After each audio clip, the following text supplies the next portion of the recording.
प्रिय विद्यार्थियों, जब हम बात संवेग की करते हैं तो इसके लिए दो राशियों का ध्यान रखना आवश्यक होता है। पहली राशि है द्रव्यमान और दूसरी राशि है वेग।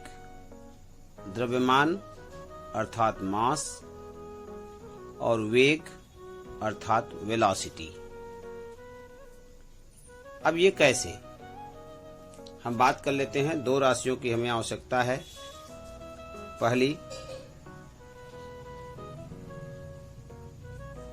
द्रव्यमान यानी मास और दूसरा वेग यानी वेलोसिटी।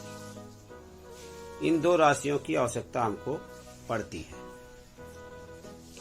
अब हम चर्चा करें और ध्यान रखें कि यदि भिन्न भिन्न द्रव्यमान वाली दो वस्तुएं हैं और एक समान वेग से चल रही हैं, जैसे एक मोटरसाइकिल और एक कार, दोनों एक समान वेग से चल रही हैं, तब मोटरसाइकिल को रोकने के लिए कम बल लगाना होगा, जबकि कार को रोकने के लिए अधिक बल लगाना पड़ेगा।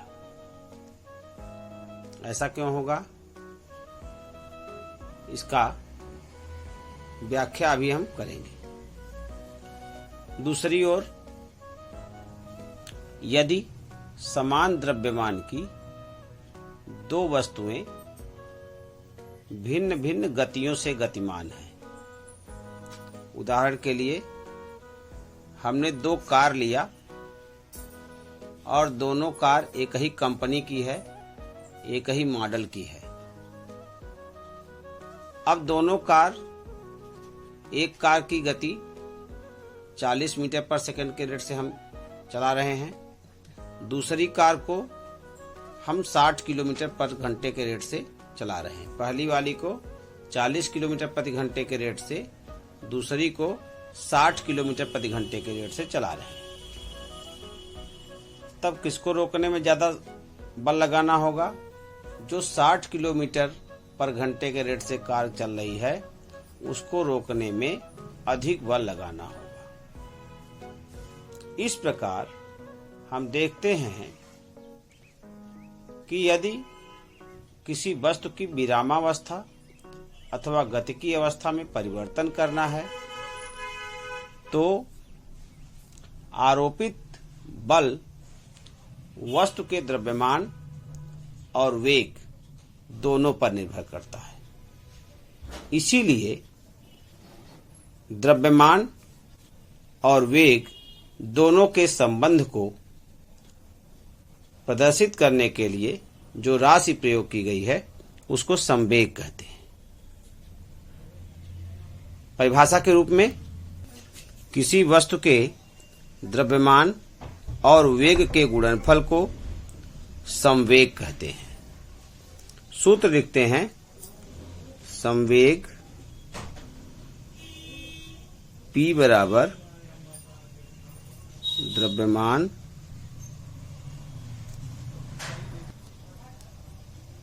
m गुणे वेग v। और संवेग एक सदिश राशि है, वेग एक सदिश राशि है। या हम इसको लिख सकते हैं P equal m into v। Vector quantity को हम T द्वारा प्रदर्शित करते हैं।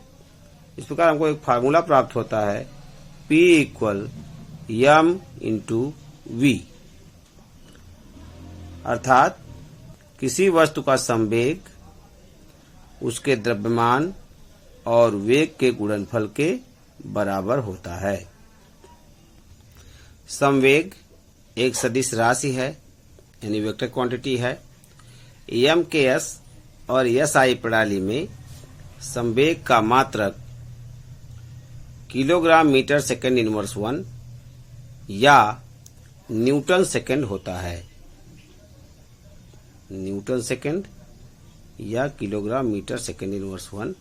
इसको किलोग्राम मीटर प्रति सेकंड भी कहते हैं। तो इस प्रकार से हम लोगों ने आज संवेग के बारे में अध्ययन किया। आइए आगे चलते हैं आवेग। आइए, इम्पल्स ऑफ फोर्स यानी बल का आवेग।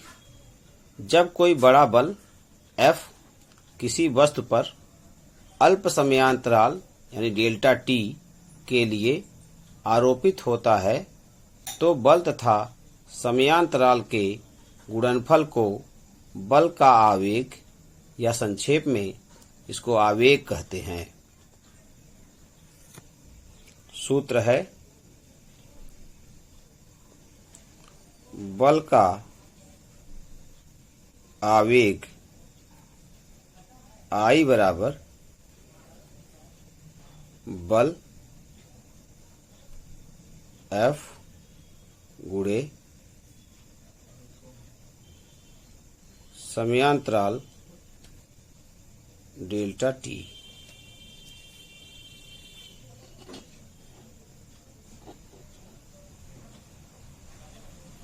संक्षेप में लिखना चाहें तो हम लिख सकते हैं या I बराबर F इंटू डेल्टा t। यहाँ F और I वेक्टर क्वांटिटी है, इसलिए इसके ऊपर तीर लगा देते हैं। ये हमको फार्मूला प्राप्त होता है। अब इसका एक उदाहरण आपको बता दें। उससे पहले मैं बताना चाहता हूं आपको कि आवेग एक सदिश राशि है।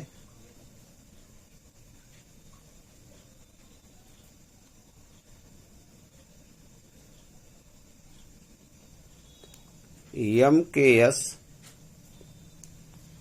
और SI प्रणाली में MKS और SI प्रणाली में आवेग का मात्रक न्यूटन सेकेंड या किलोग्राम मीटर सेकेंड इनवर्स 1 होता है। एक उदाहरण ले लेते हैं। मान लीजिए कोई एक बालक, आप विद्यालय गए हुए हैं, कोई एक बालक विद्यालय में फील्ड में खड़ा है। आप दौड़कर वहां खेल रहे हैं और दौड़ते हुए अचानक आप उस बालक से टकरा जाते हैं। थोड़ी देर में आप सॉरी तो बोल देते हैं, लेकिन आप यह नहीं समझ पाते कि आपके उस दौड़कर टकराने के कारण आपका संवेग अधिक होने से वह बालक गिर जाता है और उसको चोट लग जाती है। यद्यपि आप उससे बहुत कम समय के लिए टकराते हैं, फिर भी उसको चोट लग जाती है। अब आप चूंकि उस बालक से बहुत कम समय के लिए टकराते हैं, इसलिए वह समय और आपके द्वारा उस बालक पर लगाया गया उस समय बल आवेग कहलाता है। और वह बालक इसी आवेग के कारण से, जो कि स्थिर खड़ा था, अचानक गिर जाता है, चोट खा जाता है। हमको इससे भी बचना होगा। कभी दौड़ करके किसी बालक से नहीं टकराना होगा और बल के आवेग की परिभाषा समझनी होगी। एक दूसरा उदाहरण ले लें। अगर कोई अधिक द्रव्यमान वाली वस्तु तेज गति से गतिमान है और कोई कम द्रव्यमान वाली वस्तु कम वेग से गतिमान है, तो जैसे अधिक द्रव्यमान वाली वस्तु कम द्रव्यमान वाली वस्तु से टकराएगी, कम द्रव्यमान वाली वस्तु को अपनी दिशा में बहुत अधिक दूर तक फेंक देती है। यह भी बल के आवेग का एक उदाहरण है।